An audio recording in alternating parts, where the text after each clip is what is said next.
She was holding his hand. That was the first thing Cash Arden saw. When he opened his eyes, not a doctor, not a nurse, not the white ceiling of a hospital room. It was her, Soraya Vale, his boss. The woman who had never once looked at him, like he was anything more than a line item on a project report, sitting beside his bed at 3 in the morning, still wearing the same torn dress from the night of the accident. Her mascara streaked down her face. Gripping his fingers, like letting go, would kill her. He tried to speak. She looked up, and something in her eyes broke open completely. Who was this woman, and what had happened to the one he thought he knew? Pauline, drop your city in the comments below.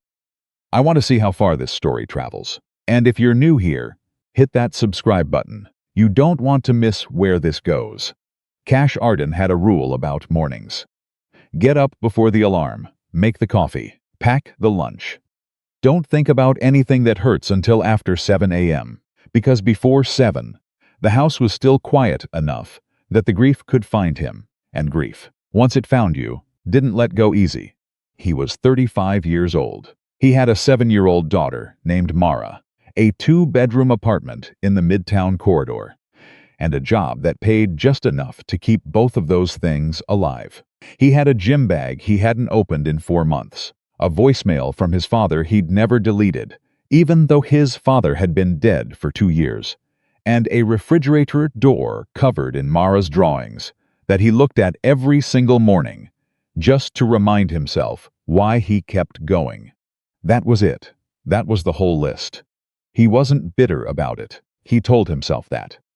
He wasn't the kind of man who felt sorry for himself, because feeling sorry for yourself costs time, and time was the one thing Cash Arden had never had enough of. He drove Mara to school at 7:45. She was talking the whole way something about a boy named Theo who had stolen her colored pencils, and something else about a butterfly she'd seen on the playground, and whether butterflies dreamed, and whether he dreamed, and what he dreamed about. Work stuff, he said. She gave him a look in the rearview mirror, 7 years old, and already she had perfected the look that said, I don't believe you, and I'm too smart to argue about it. You should dream about something fun, space, or dogs. I'll try, he said. She kissed him on the cheek when he dropped her off, grabbed her backpack, and ran toward the entrance without looking back. That was the thing about kids, they trusted completely that you'd be there when they came back. They didn't spend a single second worrying about it. Cash sat in the parking lot for 2 minutes after she disappeared through the doors. Then he drove to work.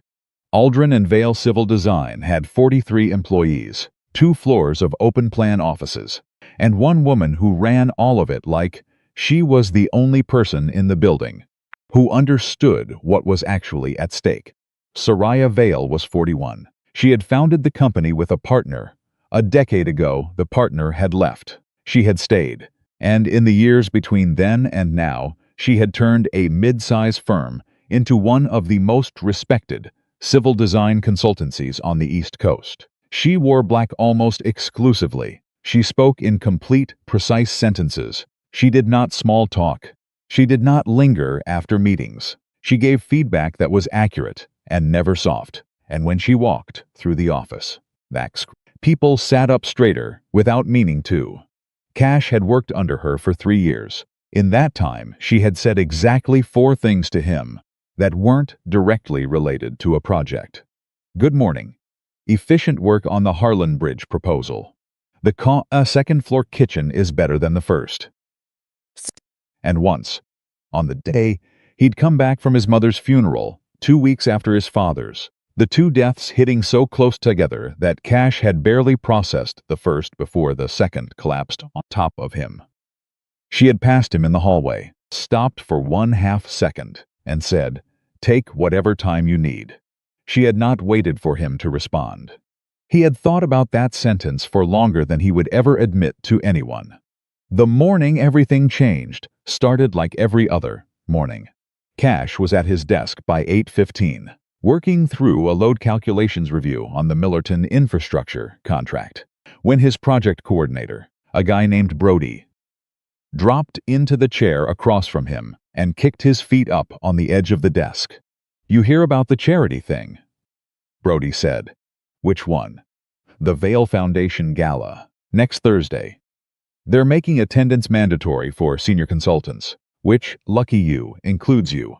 Cash looked up from his monitor. "Mandatory." "Mandatory," Brody grinned. "Black tie. Open bar, the whole situation. You own a tux. I own a black suit." "Close enough." Also, Brody lowered his voice, not because anyone was listening, but because it was that kind of gossip. "Word is Vail's going herself. Like, actually attending. Not just showing up for the photo op and leaving. Apparently, she's giving a speech." Cash looked back at his monitor. "Good for her. You're really not curious about anything, are you?" "I'm curious about the Millerton load calculations." Brody laughed and stood up. "You need a hobby. Or a date. Preferably both." Cash didn't answer. He went back to the numbers. He didn't think about Soraya Vail any more than he thought about the whether she was a condition of his environment, not something he had opinions about. She ran the company. She ran it well. She had never made his job harder than it needed to be. And she had never been cruel in the way that some executives were cruel, the quiet, grinding kind of cruel that wore people down over years. She was simply distant, contained, like a building with no visible doors. He respected that. He understood it. Actually, more than anyone in the office probably guessed. He knew what it looked like to build a wall around yourself and call it professionalism. He'd been living behind one of his own for 3 years. The elevator incident happened on a Wednesday. Cash had been working late. Mara was with her babysitter, Mrs. Cho, from the 3rd floor of his building, a 68-year-old Korean grandmother who had unofficially adopted both of them and refused to accept more than $20 a night. He'd stayed to finish the Millerton revisions, which meant he was the last person on the floor when he finally packed up at 8:40 p.m. He got in the elevator on the 14th floor. The doors started to close. A hand shot through the gap. Soraya Vail stepped in. She was carrying a leather portfolio, her jacket folded over one arm, and she looked exactly as composed as she always did, except that she was wearing slightly less of her armor than usual, because it was 8:40 at night, and even she apparently had a setting below perfectly assembled. They both looked at the elevator doors as they closed. "Mr. Arden," she said. "Ms. Vail," he said. The elevator descended 3 floors. Then it stopped. Not at a floor, just stopped. The lights flickered once, went yellow, and the car sat completely still. Somewhere between the 11th and 10th floors. Cash pressed the door open button. Nothing. Pressed lobby. Nothing. Pressed the emergency call. A recorded message told him that building maintenance had been notified. And to remain calm. He lowered his hand. Beside him. Soraya Vail said nothing for a long moment. Then, "How long do these things typically take?" "Depends on the building. Could be 10 minutes. Could be an hour." Another silence. "Wonderful," she said, very quietly, and sat down on the floor. Cash blinked. In 3 years, he had never seen Soraya Vail sit anywhere that wasn't a chair at a conference table. He sat down across from her. For the first 5 minutes, neither of them said anything. Soraya looked at her portfolio. Cash looked at the floor numbers above the door, which remained unchanged. Then she said, "You have a daughter." It wasn't a question. It was the tone of someone who had read a file. "Mara," he said. 7. Her mother. Not in the picture. He paused, by choice. Hers. Soraya nodded slowly, like she was cataloging information. "How long have you been doing it alone?" "Since she was 14 months old." She looked at him, then actually looked at him. Not the brief professional glance he was used to, but something longer and more direct. "That's a long time. You stop counting after a while," he said. "It just becomes your life." She was quiet for a moment. "Do you have family nearby, support?" "My parents are both gone." He said it the way he always said it, matter of fact, because that was the only way to say it without it swallowing him whole. "Dad 2 years ago. Mom 6 months after. Back to back. So no. It's just me and Mara and a 70-year-old babysitter who makes better kimchi than anyone I've ever met. Something moved across Soraya's face. Not pity, he would have hated pity. Something else. Recognition, maybe. I'm sorry, she said. About your parents. Thank you. Silence again. But it was different now. Less like an absence of conversation, and more like two people deciding whether to trust each other with something real. Cash spoke first. Can I ask you something? You can try, she said. The take whatever time you need thing, after my mother.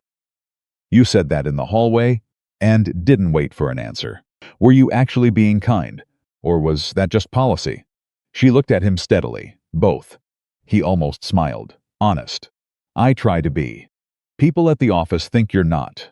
People at the office think a lot of things about me that have more to do with them than with me. She said it without defensiveness or heat, just fact. I learned a long time ago that if you're a woman running a company and you don't perform warmth on demand, people read it as coldness. There's not much I can do about that.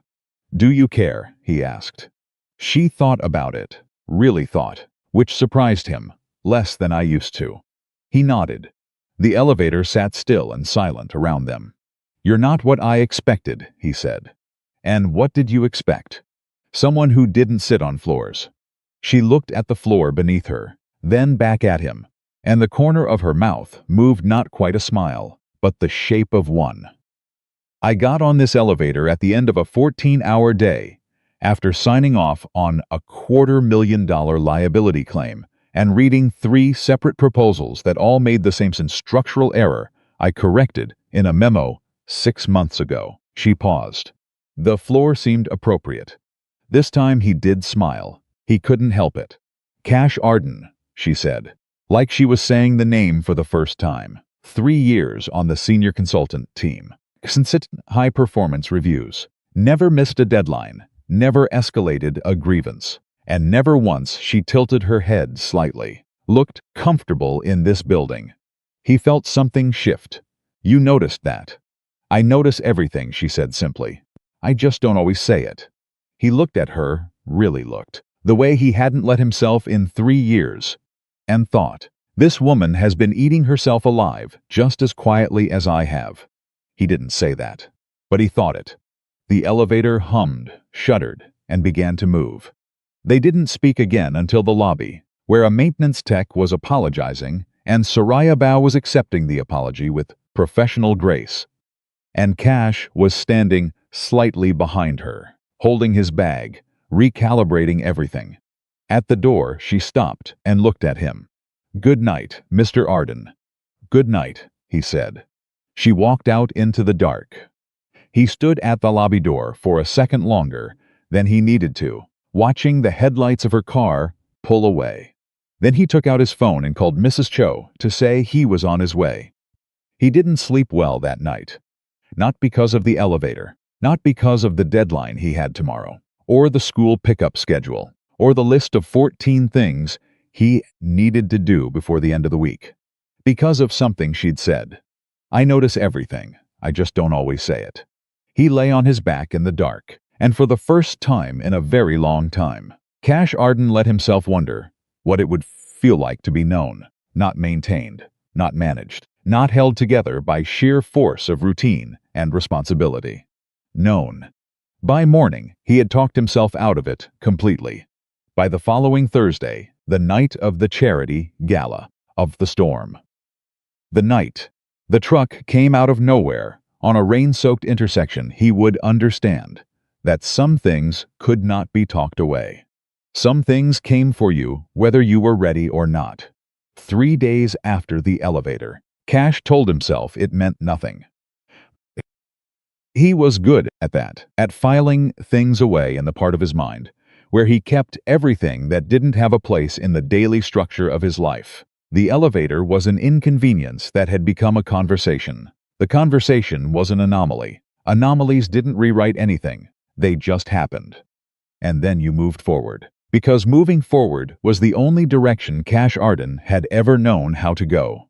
He told himself that on Thursday morning, when he got Mara ready for school. He told himself that when he dropped her off, and she ran through the doors without looking back, the way she always did, trusting completely that the world would hold her. He told himself that when he got to the office and sat down at his desk and pulled up the Millerton file and started working, he almost believed it. What he couldn't explain, what he refused to examine too closely, was why. When Soraya Vale walked through the office at 9:15 that morning and past his desk without looking up, he noticed the exact moment she didn't look up. Not the fact that she was there. The fact that she specifically, deliberately, chose not to look. That was new. Because before Wednesday night, she hadn't been choosing anything when she passed desk. He had simply been furniture to her, a productive piece of the office that filed good reports. Now there was a choice being made, and the existence of that choice meant that something had changed. And Cash was not prepared to deal with what that meant. So he looked back at his monitor and told us he was imagining it. Brody appeared at his elbow at 10:30, with 2 cups of coffee and the expression of a man who had noticed something and intended to be obnoxious about it. "You okay?" Brody said. "I'm working. You've been staring at the same page of that report for 20 minutes. Cash looked at his screen. That was, unfortunately, accurate. "I got stuck in the elevator last night," he said. Because it was true, and it was the smallest possible version of the truth. It shook me up a little. "I'm fine." Brody set a coffee on his desk, alone. A pause that was 2 seconds too long. No. Brody's eyes went wide with the specific delight of someone who had just received information they had not expected. "Who else was?" "Don't," Cash said. "I'm just asking." "Brody, I need to finish this report." Brody backed away slowly, grinning, and Cash stared at the Millerton file until the numbers stopped blurring and started making sense again, which took longer than he would have liked. At 11:47, his desk phone rang, internal line. He picked up. Arden. Mr. Arden. Her voice was exactly as composed as it always was, which somehow made it worse. "Do you have a moment to discuss the Millerton structural review?" "Yes," he said. "Of course. My office, noon." She hung up before he could respond, which was also exactly how she always operated, and he sat there for a moment with the receiver still in his hand before he put it down. He told himself this was a work meeting. It was a work meeting. He repeated that to himself all the way down the hall. Her office was at the end of the floor, glass-walled on 2 sides, with the kind of view that reminded you how high up you were. She was already sitting behind her desk when he came in, the Millerton file open in front of her, and she gestured to the chair across without looking up from the page. He sat. She read for another 45 seconds without speaking, which he recognized now as something she did on purpose, not to intimidate, necessarily, but because she genuinely needed to finish the thought before she could shift her attention. He'd seen other people in the office fidget through those silences. He didn't. He waited. She looked up. "Page 31, she said. "The load distribution on the secondary support columns. Walk me through your calculation method." So he did. For 11 minutes. They talked about nothing but civil engineering, and it was completely normal. And he was fine, and then she said, without any warning or transition, "How's Mara?" He stopped mid-sentence. She looked at him steadily, like she hadn't just inserted a completely personal question into the middle of a structural analysis review. "She's good," he said carefully. "She's at school." "Does she know you work late?" "She knows I work. She doesn't really track the hours yet." Soraya nodded, looking at the file again. "My father worked constantly when I was small. I didn't understand it then. I thought it meant I wasn't enough to come home for." A pause, short and controlled. "I understood it differently when I was older." Cash didn't know what to do with that, so he said quietly, "What did you understand?" "That he was terrified," she said. "And work was the only place where the terror had a shape he could manage." The office went very quiet. "Yeah," Cash said. "That sounds about right." She looked at him again. And this time, whatever she was normally keeping behind her eyes was fractionally closer to the surface. Page 31, she said. The calculations are correct, but I want a secondary review before we submit. Can you have it by Friday? Thursday, he said. She almost smiled. Thursday then. He walked back to his desk, feeling like he'd had two completely different conversations at the same time and hadn't fully understood either of them. Brody was waiting. I'm not telling you anything, Cash said before Brody opened his mouth. You don't have to, Brody said. Your face already told me everything. Cash sat down and put his headphones in. That was Monday. By Wednesday, the thing he was refusing to name had gotten louder. It wasn't dramatic. That was the part that made it hardest to dismiss. It wasn't a moment or a scene. It was a pattern of small things that kept accumulating in ways he couldn't argue with. She stopped by his desk twice to ask questions she could have emailed. He noticed. She changed the seating arrangement for the Thursday gala prep meeting so that instead of sitting at the head of the table with the senior partners, she took a chair 2 seats from Cash. He noticed that too and told himself it was coincidence and almost made it stick until she glanced at him. During the meeting just once, just briefly. Just the kind of glance that said, I know this is boring, and I suspect you know it too, and he looked away first. That evening he called his friend Danny, the only person from his life, before Mara, who he still talked to regularly. Danny lived in Phoenix now, sold commercial real estate, had a wife and 3 kids, and had known Cash since they were both 22 and lost in ways they wouldn't understand for another decade. I need to ask you something, Cash said. Is this about work or a woman? Danny said. Because Danny had known him long enough to recognize the specific tone. It's about a situation. That's always a woman, or sometimes a man, no judgment. It's my boss, Cash said. Silence on the other end of the line. Then, Cash. I know. Your boss. I said I know, Danny. How long has this been? It hasn't been anything. That's what I'm saying. It's I don't know what it is. She's not like I thought she was. I spent 3 years thinking I knew exactly what she was. And then we got stuck in an elevator, and she sat on the floor, and I realized I had no idea. Danny was quiet for a moment. What do you actually want from this situation? Cash stared at the ceiling of his apartment. Mara was asleep down the hall. The house was doing its nighttime thing, the settling, the creaking, the particular silence that only existed after his daughter was down, and the day was finally blessedly over. I want to stop thinking about it, he said. That's not what I asked. I know. Cash. I'm not doing anything, Danny. She's my boss. She runs the company. He stopped. She's carrying something heavy. I can see it, and I keep wanting to ask what it is, and that is a terrible idea, and I know that. It's not the worst idea you've ever had, Danny said. You once tried to fix your own car transmissions with a YouTube tutorial and a socket wrench. The transmission is not relevant. The transmission is always relevant. My point is, you survived that. Cash laughed despite himself, and Danny laughed too. And for a minute, it was just 2 men on the phone in the middle of the night, being ridiculous, the way they'd been ridiculous since they were young. Then Danny said, more quietly, you've been alone for 6 years, man. You're allowed to want something, even something complicated. Cash didn't answer right away. Thursday's the charity thing, he said finally. She'll be there. I'll probably see her for 10 minutes. Say something professional, and that'll be it. Sure, Danny said, not believing a word of it. I mean it. I know you mean it. That doesn't make it true. Cash hung up, lay there in the dark for a while, and eventually fell asleep thinking about the way she'd said I notice everything. I just don't always say it, and hating himself mildly for it. He was at the gala by 7:30 Thursday evening.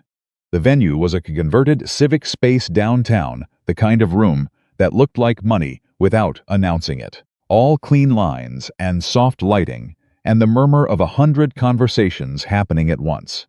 Cash was in his black suit, which was not a tuxedo, but was at least pressed, and he had dropped Mara with Mrs. Cho and driven there in the rain because the storm had started at 6 and hadn't let up. Just a steady, insistent fall that made the city look blurry and the roads look dark. He got a drink, found his table, and told himself he was here for exactly 2 hours, would speak to the people he needed to speak to, and then go home. Soraya arrived at 7:55.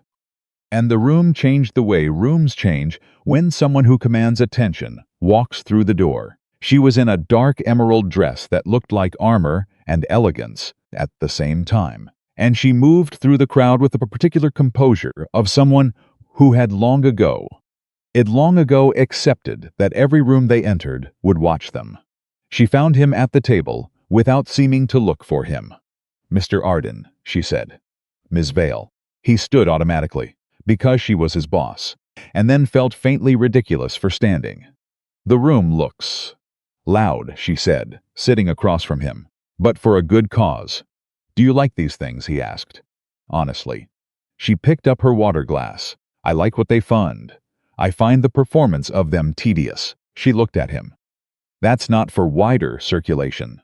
"Of course not." She gave him that fraction of a smile again. "You always say, 'Of course not,' like you mean it." "Because I do. Most people say it like they're managing me." He held her gaze. "I'm not managing you." And there it was, the thing that kept happening between them. The small, precise moments where the professional scaffolding dropped away, and underneath it was just two people being honest with each other in a world where that was rarer than it should have been. The dinner was served. The speeches began. Soraya gave hers 8 minutes. No notes. Steady voice. The kind of address that sounded like it cost her nothing and actually cost her something significant. And when she sat back down, she looked at Cash for exactly 1 second. Like she needed to confirm something. "That was good," he said quietly. "Thank you," she said, and then, after a pause, "That actually thank you." He understood the difference. The first thank you was reflexive. The second one was real. The evening went on. Conversation shifted around the table. People came and went, and somewhere around 9:30 the event started winding down.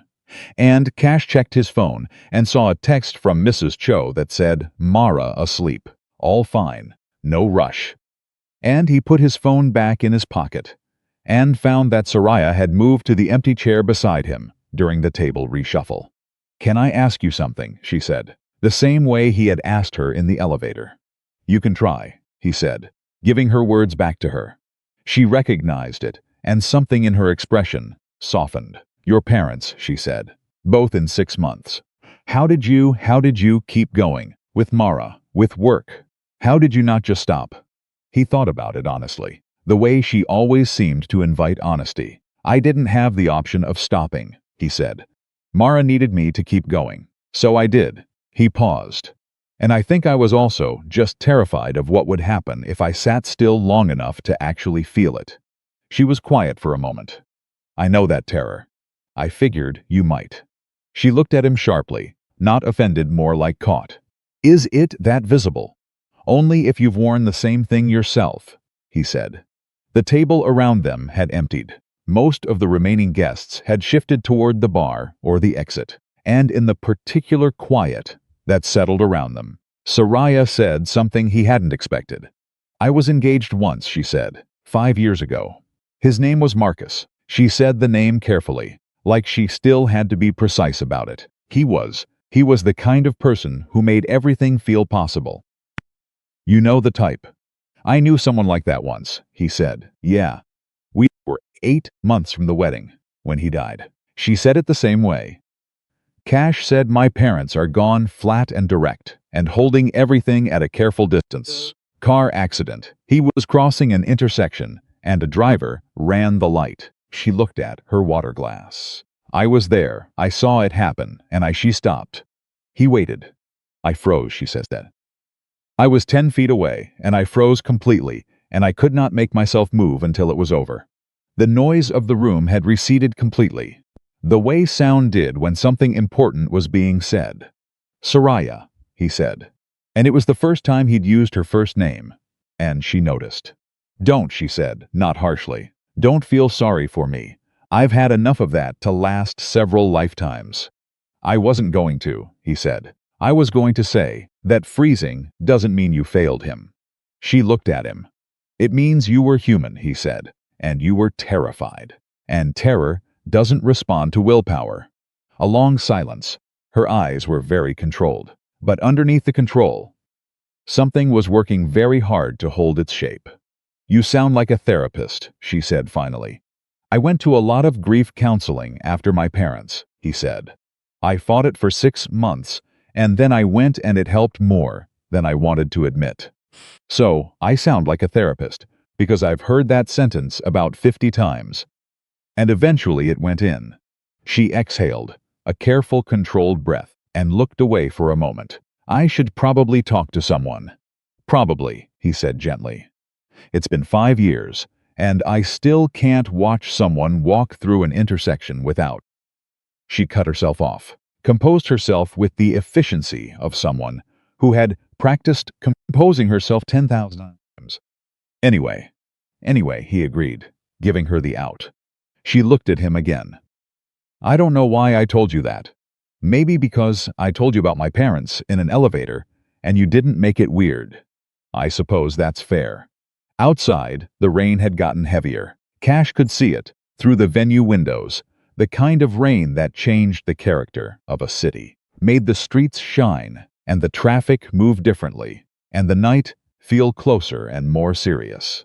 The event coordinator announced last call at 9:45. The crowd began its slow dissolution. Cash stood, helped Soraya with her jacket without thinking about it, and they walked toward the exit together in a way that didn't feel coordinated, but was, somehow, mutual.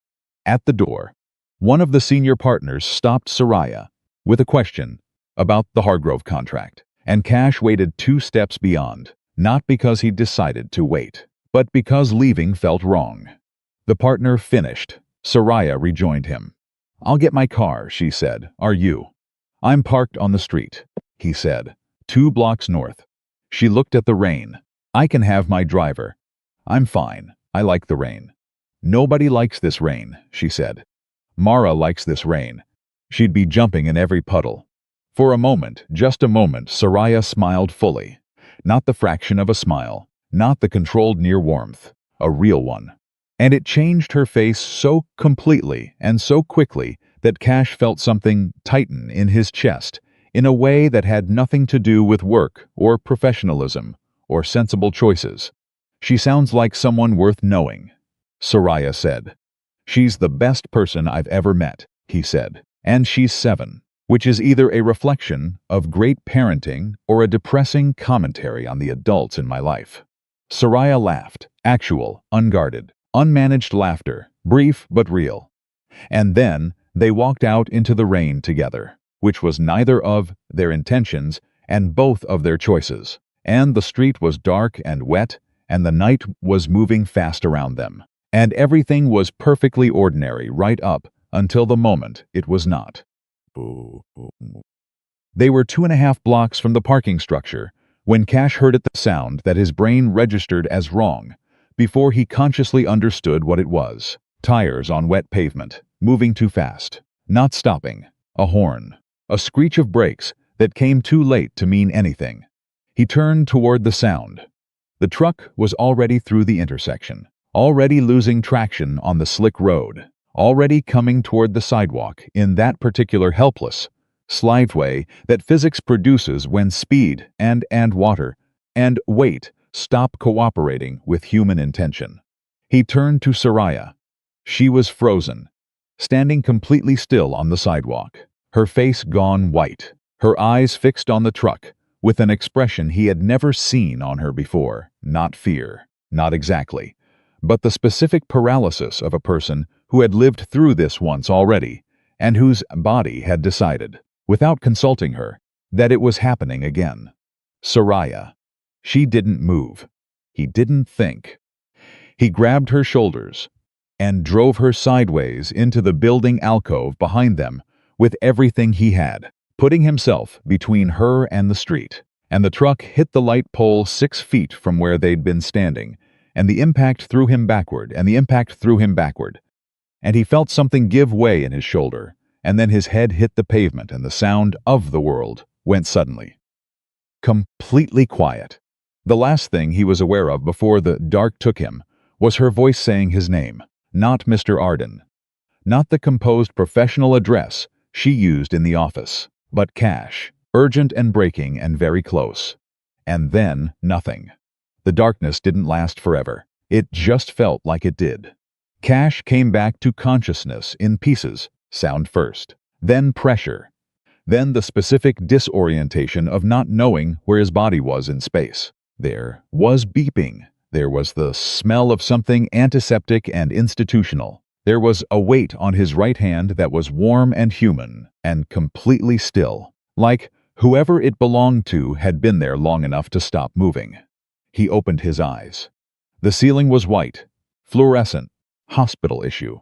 He turned his head, which cost him more than he expected. A wave of pain rolled up from his shoulder, through his neck, and settled behind his eyes like a hot iron. And he saw her. Soraya Valil was sitting in a chair pulled directly beside his bed. She was still in the emerald dress from the gala, but the jacket was gone, and her hair had come partially loose, and there were dried tear tracks on her face that she either hadn't noticed or hadn't bothered to remove. Her eyes were closed. Her left hand was wrapped around his right hand with both of hers, like she'd decided at some point that holding on with one hand wasn't enough. She was asleep. Cash stared at her for a long moment. His brain was working slowly, reassembling the sequence: the rain, the truck, the sound of tires not stopping, the specific white of her face when she froze, his shoulder, the pavement, her voice saying his name. He tried to move his fingers. She stirred immediately, like she'd been waiting for the signal, even in sleep, and her eyes opened and found his face. And for one unguarded second, he saw everything she'd been carrying through the night, written across her expression: fear and relief, and something that looked like it had been breaking open for hours. Then she sat up straight and swallowed it all back down. But not fast enough. He'd seen it. "Hey," he said. His voice came out rough, like something that hadn't been used in a while. "Hey," she said back. It was the least CEO thing he'd ever heard her say. "What time is it?" She checked her watch. 4:18. He processed that. The gala had ended around 10. "You've been here since they brought you in." She said it simply, without apology or explanation. "Yes." He looked at her. She looked back. Neither of them moved. "How bad?" he asked. "Fractured collarbone. Concussion. Moderate. 3 cracked ribs on the left side. Some deep tissue damage in the shoulder you led with." She had the information organized and ready, which meant she'd asked the doctors and memorized the answers. And something about that precision, in the middle of the disaster, felt more tender to him than almost anything she could have said. "You were unconscious for approximately 40 minutes after impact." They were concerned about intracranial pressure, but the second scan came back clear. "That's good." "Yes," she said, very controlled. "That's good." He watched her hands, which were now folded in her lap, carefully separate. "You were holding my hand," he said. A pause. "You were restless. When they moved you to this room, I thought it might." She stopped. Started again. "I thought it might help." "Did it?" She looked at him directly. "I don't know." "You stopped moving." He held her gaze. There was something almost unbearable about watching someone who had spent years being unreachable sit 3 feet away from him and be entirely, visibly reached. "Soraya, don't thank me," she said immediately. "I wasn't going to." That stopped her. "What were you going to say?" "I was going to say that I need you to tell me that Mara knows I'm okay."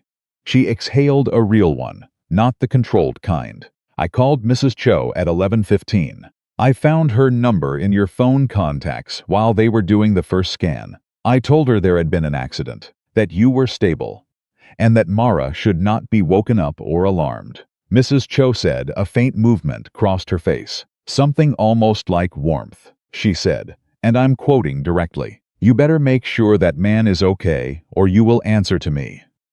And then she hung up. Cash laughed, which hurt badly enough that he stopped immediately, pressing his left hand to his ribs. "Don't laugh," Soraya said. "Mrs. Cho is 68 years old, and genuinely terrifying," he said through the pain. "I gathered that." She was watching him with an expression he still didn't have a word for. "Mara doesn't know yet. I thought it should come from you. When you're ready." "Yeah." He lay back against the pillow, processing the ceiling. "Yeah, okay." The room was quiet for a moment. The monitors beeped. Somewhere down the hall, something rolled across linoleum. "You should go home," he said. "I'm fine. You've been sitting in a hospital room in a gala dress for 6 hours. I'm aware of what I've been doing." Soraya. Cash. She said his name the way she'd said it in the street, like it came from somewhere unplanned, somewhere below the careful management of herself. "I'm not leaving, so you can stop suggesting it." He looked at her. She met his eyes without flinching. "Okay," he said. She nodded once, reached over and turned the small bedside light down 2 degrees without being asked, because the fluorescent overhead was too bright and she'd noticed. And then she settled back into the chair. And somewhere around 4:45 in the morning, Cash Arden fell back asleep, with his boss sitting 3 feet away, refusing to go home. He dreamed about nothing, for the first time in a very long time. He dreamed about absolutely nothing at all. By 7 a.m., the hospital had shifted into its daytime rhythm, and a nurse came in to check vitals and found Soraya still in the chair, now awake and holding a coffee that someone had brought her from somewhere. The nurse looked between the two of them with the practiced neutrality of who had seen everything and made no judgments. "How are you feeling?" the nurse asked Cash. "Like I got hit by a truck," he said. "That's accurate," she said, and checked his blood pressure and wrote something on the tablet and left. Soraya set down the coffee. "The attending wants to talk to you about the recovery timeline this morning. The collarbone is going to be the longest, 6 to 8 weeks minimum. The ribs heal on their own schedule. The concussion means no screens for at least the first week." Which means I can't work," he said. "No," she said, "you cannot." He stared at the ceiling. 6 to 8 weeks was not something his budget handled easily. It was not something Mara's routine handled easily. It was not something his entire carefully constructed architecture of a life handled at all. "I need to figure out the coverage costs," he said, more to himself than her. "The insurance deductible and what I'll actually clear from short-term disability is." "Stop," she said. He looked at her. "I've already spoken with HR," she said. "You're going on full-pay medical leave, backdated to last night. The company's liability coverage applies to the gala as a work event, which means your medical costs are covered fully. And I have already personally ensured that that will not be challenged internally." He stared at her. "You can't just." "I run the company," she said, with a quiet finality that was somehow completely different from the authority she used in the office. "I can and I did. Don't argue with me about this. You are going to focus on healing and on Mara and on nothing else, and the paperwork will be handled." He didn't know whether to be grateful or undone by it. He settled, uncomfortably, on both. "Why are you doing this?" She held his gaze for a moment. "Because you pushed me out of the way," she said. And I froze. "And I know what freezing in that exact situation costs. I will not let it cost you everything." The weight of what she'd said, not just the words, but what was underneath them. The 5-year guilt she'd been carrying about Marcus. The way his accident had reactivated every worst thing she believed about herself, settled over the room like something real and heavy. "What happened last night wasn't your fault," he said. "I know that," she said, not sounding like she fully believed it. "It wasn't," he repeated. "A truck lost control on a wet road. You had a trauma response. That is not a moral failure, Soraya." She looked away. Her jaw tightened. You could have died. But I didn't. You could have. Yeah. He let the word sit there. I could have. But I made a choice. And the choice worked out, and I would make it again. Do you understand me? I would make the same choice again. She turned back to him. And for a moment he thought she was going to say something that cost her everything. And then the attending doctor knocked on the door and came in. And whatever it was got swallowed back down. He watched her compose herself in real time, pulling the layers back on not coldness exactly, but containment, and by the time the doctor was through the door, she looked like someone who was merely professionally concerned, rather than someone who had been holding a man's hand at 4 a.m. in an evening gown, refusing to go home. But he'd seen the first version. He wasn't going to forget it. The doctor's name was Reyes, and he was direct and efficient, and explained the injury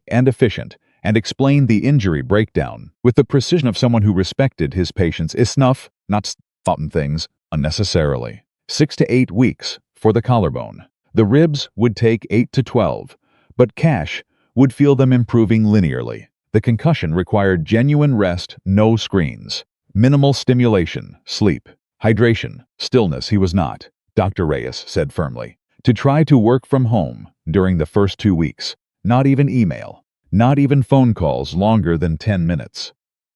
Cash looked at the ceiling and thought about what 10 minutes of non-productivity felt like. He genuinely could not remember the last time he had experienced it voluntarily. He'll follow the protocol, Soraya said from her chair, in a tone that brooked exactly zero debate. Dr. Reyes glanced at her. And you are his employer, she said, and I'll ensure he has what he needs to comply. Dr. Reyes made a note. He'll need help at home. Someone to manage the child care and basic needs in the first week especially, when the concussion symptoms will be most significant. That's being arranged, Soraya said. Cash turned his head to look at her. Is it? It is now, she said calmly. Dr. Reyes finished his notes and left. The door closed. Cash looked at Soraya. You can't arrange my life, he said. You have a concussion, a fractured collarbone, and 3 cracked ribs, she said. You have a 7-year-old who needs you functional. Someone has to arrange things, and you are physically unable to do it yourself at the moment, so yes. I can and I am. He stopped. Tried to find the word. This is a lot. I'm aware. You don't have to. Cash. She leaned forward slightly, just enough. I spent 5 years, Reynolds after Marcus, building a lot, where I didn't need anyone, and no one needed me in a way I couldn't manage from a safe distance. I built a company around it. I became very, very good at it. She paused. Last night you put yourself in front of a truck for me, without thinking, without calculating whether I was worth it. Another pause, smaller. No one has done something like that for me in 5 years. I'm not going to respond to it by patting you on the shoulder and going back to the office. So please, let me do this. The room went very still. Cash Arden had spent 3 years working for this woman and believing, without ever quite examining it, that she was the ceiling above him, the boundary of a world he operated beneath. He had believed that what she was and what he was existed in separate registers that occasionally intersect over project reports and load calculations. And that was simply the nature of things. He did not believe that anymore. Okay, he said quietly. She sat back, straightened, picked up her coffee. Good. I want to call Mara before 9, he said. Before Mrs. Cho takes her to school. I'll get your phone from the nurse's station.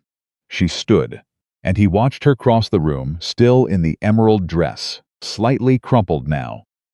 Her hair fully down.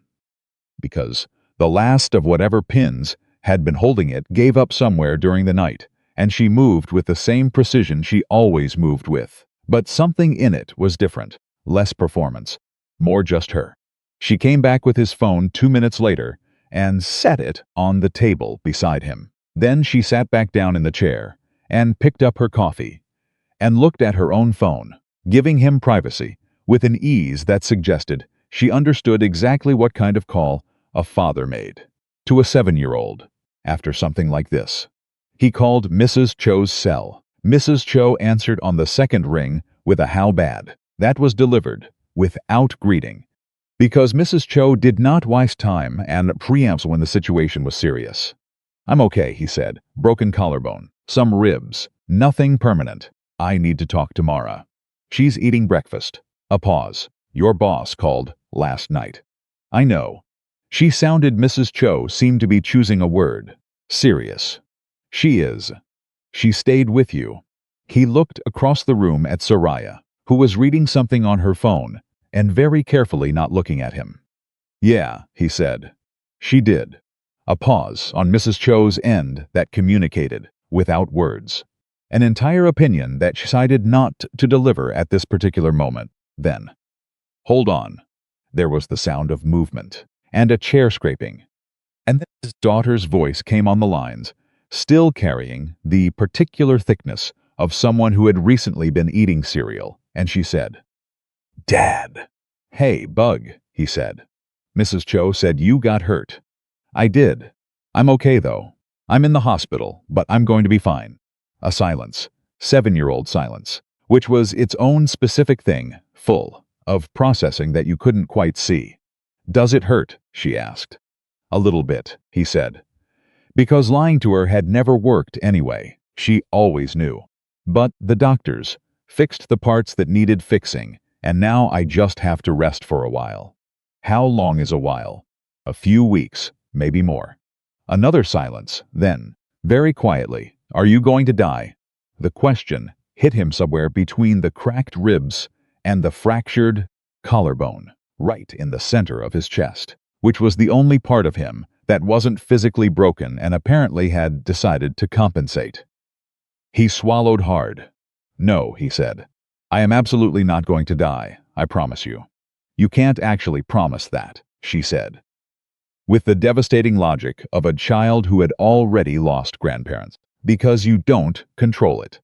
"You're right," he said, recalibrating. "You're right, and I'm sorry. What I can promise is that I'm okay right now, and the doctors say I'm going to stay okay, and I'm going to come home as soon as they let me, and then I'm going to be there every single day while I get better. Okay, I'm not going anywhere." He heard her breathe once, twice. "Okay," she said. Small and trusting and completely devastating, in the way that only people who love you completely can be. "I love you, Bug." "I love you too, Dad." A pause. "Can I draw you a get-well picture?" "I would like nothing more in the world," he said. She handed the phone back to Mrs. Cho, who said, efficiently, "She'll be fine, go rest," and hung up. Cash set the phone down. He realized after a moment that his hand was not entirely steady, and he made a fist against the blanket and held it there until it was. Soraya set down her own phone. She didn't say anything. She didn't offer platitudes or check in or do any of the things that people did when they'd overheard something difficult. She just sat there, present and quiet, and that was exactly the right thing. And he didn't know whether she knew that or whether she just instinctively understood the shape of what he needed. But either way it worked. "She's okay," he said, finally. "Good," Soraya said, simply. Around 9:30, Brody appeared in the doorway, eyes wide, coffee in hand. The look of a man who had received an urgent text at 7 in the morning and driven to the hospital and was now visibly reckoning with a reality that didn't match any version of events he'd been prepared for. He looked at Cash in the bed. He looked at Soraya in the chair. He looked back at Cash. "You're alive," Brody said. "I'm aware," Cash said. Brody pointed at Soraya with the hand holding the coffee. "She's here." "Also aware," Cash said. Brody looked at Soraya, who met his gaze with the specific composure of someone who was not going to explain themselves. "Miss Vale," he said carefully. "Mr. Walsh," she said. Brody looked between them again, and Cash watched him make a decision to ask no questions and process everything later. "I brought you stuff." He held up a bag. "I didn't know what you needed, so I went to the Walgreens on 5th and I guessed." He set the bag on the end of the bed. it contained. Cash discovered when he looked inside. A phone charger, 2 bottles of Gatorade, a bag of almonds, a crossword puzzle book, and a small stuffed dinosaur. Cash looked up. Brody.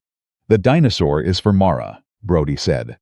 "For when she comes to visit. I have a niece. I know how it works." Cash looked at the dinosaur. It was green and small and looked determined. He set it on the bedside table. "Thank you," he said. "Don't thank me. Just don't do anything else dramatic. I can't take it." Brody looked at Soraya again, then back at Cash, then at his coffee. "I'm going to go. The Millerton Review, I've got it. Don't think about it." "Thank you," Cash said again. Brody left, and the door swung shut behind him, and Cash could practically hear him processing in the hallway. "Your colleague cares about you," Soraya said. "He's a good person," Cash said. "He's annoying, but he's a genuinely good person." She nodded. "That's a rare combination." "Yeah." He looked at the ceiling. The pain in his shoulder had settled into a deep, consistent ache that was going to be his companion for weeks. And he was beginning to understand the dimensions of what the recovery he was going to look like, the limitations. The dependence, the long, uncomfortable business of letting himself be helped. "Soraya." "Yes." "Last night, before the truck, when we were talking at the gala," he paused, organizing it carefully. "You told me about Marcus." She was very still. "Yes." "You said you froze. That you'd frozen before, in almost the same situation, and it was the thing you'd never forgiven yourself for." "Yes," she said, very quiet. "Last night you froze again." He turned his head to look at her. "And I don't want you to add last night to that list. I need you to understand that what happened last night is not evidence that you're broken. It's evidence that you're human, and that your nervous system remembers trauma, even when your mind has decided to be over it.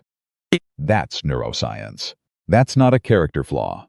She held his gaze for a long moment. Her hands were in her lap, completely still. The way hands went when someone was working very hard to keep their face controlled. "You sound like a therapist again," she said. "I know." 50 times, she said softly. "You said you heard it 50 times before it went in." "About that." "Yeah. Then I'll need to hear it a few more times." She held his gaze, apparently. "I've got time," he said. "I have 6 to 8 weeks of doing absolutely nothing." Something shifted in her expression, fragile and almost warm. "That's true."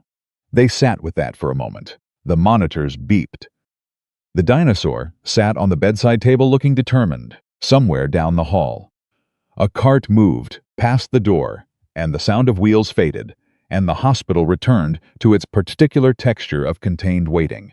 Then Soraya's phone rang. She looked at the screen, and whatever she saw there made her expression shift back into the professional register, not coldly, but efficiently, the way someone switched gears because a gear needed to be switched. "I need to take this," she said. "It's the board." "Go," he said. She stood, and for a moment she looked at him.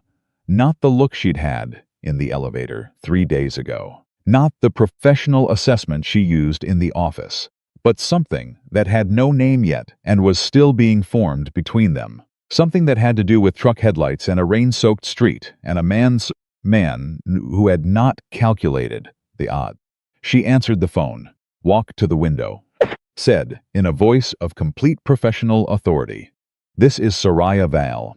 Cash watched her back and thought about everything she was holding the company, the grief, the 5 years of building a self so armored that no one could reach the thing underneath. He thought about what it cost to be her. He thought about what it cost to be him. He thought about the fact that 2 people could spend 3 years in the same building, moving through the same professional structure, and never actually touch. And then one elevator, one gala, one rain-soaked intersection, and the whole architecture shifted. He closed his eyes. In 3 hours, he would learn that Soraya had told the board that she was taking a flexible schedule for the following 2 weeks to manage company's response to the accident, and that no, she would not be reachable after 7 in the evenings, and that the person who challenged her on it was someone named Gerald Marsh, who had been mildly afraid of her for 6 years and would not be challenging anything again. In 4 hours, Mrs. Cho would arrive at the hospital with Mara. Into school had ended, and Mara had reportedly informed Mrs. Cho, categorically, that she was going to the hospital, and that was final, and Mara would walk into the room and see her father in the bed and freeze for 1 second, and Cash would say her name, and she would climb very carefully up onto the bed beside him and put her head against his uninjured shoulder and say absolutely nothing. And Soraya Vale would be standing by the window when that happened, and she would watch it. And something in her face would do something that no one in the office would have recognized, because no one in the office had ever seen it before. But Cash would see it. He always saw things when he let himself look. For, right now, though, he lay in the hospital bed with the green dinosaur on the table and the monitors beeping and Soraya's voice quiet behind him. And he let his body rest. And he let the walls he'd built over 6 years, Jew of being alone, crack just slightly at the edges. And he breathed through the pain and the gratitude and the terror and the something else that had no name yet. And he thought about what Danny had said on the phone. You're allowed to want something, even something complicated. He closed his eyes. And for the first time in a very long time, he let himself agree. Mara stayed for 2 hours that first afternoon, pressed against Cash's uninjured side with the focused stillness of a child who had that physical proximity was the only acceptable response to the situation. She didn't cry. She didn't ask a lot of questions. She just stayed there. Periodically, checking his face the way you checked a gauge, making sure the numbers were still in the normal range. Soraya sat across the room the entire time, working quietly on her laptop, giving them space without leaving it. At one point, Mara looked up from her father's shoulder and studied Soraya with the direct, unfiltered assessment that 7-year-olds applied to everything. Are you my dad's boss? Mara asked. Soraya looked up from the screen. Yes. Why are you here? A pause, brief but real. Because he got hurt and someone needed to make sure things were handled. Mara considered this with great seriousness. Mrs. Cho says, when someone gets hurt, you stay with them, even if it's inconvenient. Mrs. Cho is correct, Soraya said. Mara seemed to accept this. She looked back at her father. Dad says you're scary. Cash closed his eyes briefly. Mara. You said she was intense, Mara said, with the accuracy of a court reporter. That's almost the same thing. Soraya looked at Cash with an expression that was trying very hard not to be amused. Is it? I was trying to explain chain of command, Cash said, which was not entirely a lie and not remotely the whole truth. I'm not scary, Soraya told Mara, with a directness that was somehow gentle. I'm just precise. Mara thought about this. My teacher says I'm precise too. She doesn't always mean it as a compliment. In my experience, Soraya said, the people who say it aren't always sure whether it's a compliment. But the people it describes usually turn out fine. Mara looked at her for another long moment. Then she reached into her backpack and pulled out a folded piece of paper and held it across the space between them. I drew this for my dad, but you can look at it. Soraya took it carefully, unfolded it. It was a drawing in crayon, a hospital bed, a stick figure with a large round head, and beside the bed, 2 other figures. One was small with wild crayon hair. One was taller, with what appeared to be a green dress. Cash saw Soraya's face do something very specific and very quiet when she registered that Mara had drawn her into the picture. This is very good, Soraya said. I know, Mara said, without false modesty. And Cash pressed his mouth together to keep from laughing because his ribs couldn't handle it. Mrs. Cho collected Mara at 5:30 with a look at Soraya that communicated, without any words, an entire complicated opinion that she was reserving judgment on, but had definitely formed. Soraya met the look with equanimity. Mrs. Cho nodded once, slowly, the way someone nodded when they had decided to wait and see. The room went quiet after they left. The particular quiet of a space that had just had a child in it and now didn't. "She drew you in the picture," Cash said. Soraya refolded the drawing carefully and set it on the bedside table. "I noticed. That means she likes you. She only draws people she likes. She's known me for 2 hours.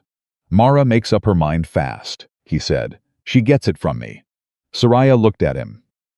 "You took 3 years to have a real conversation with me. That's different." "How is that different?" "Because you're my boss, and she's 7 and 7-year-olds don't have to calculate risk the way adults do." She was quiet for a moment. "Then, what risk were you calculating?" He met her gaze and held it, all of them. She didn't look away. "And now? Now I have a fractured collarbone and 3 cracked ribs, and apparently the calculation is moot." She almost smiled. "Not quite." "Rest," she said. "I have 3 calls to handle before 8. I'll be in the chair." "You're not going home." "No," she said, without discussion, and opened her laptop. He rested. She stayed. That was the first day. By the 3rd day, Cash had been moved to a private room. Soraya had arranged it, efficiently and without consultation. And when he objected, she gave him a look that reminded him she was still, technically, his boss, and the shape of the days had settled into a rhythm that felt both strange and, uncomfortably, like something he didn't want to stop. Mornings. Dr. Reyes, or one of the residents coming through, checking the shoulder, asking about pain levels on a scale of 1 to 10, and Cash saying 7 when it was 8 because he'd been underreporting pain since his 20s and wasn't about to stop now. Soraya, who had been there when 3 different doctors made their rounds, had started adding 2 points to whatever number he gave them, silently and without asking permission. And the 3rd time she did it, he looked at her. And she looked at him, and neither of them said a word.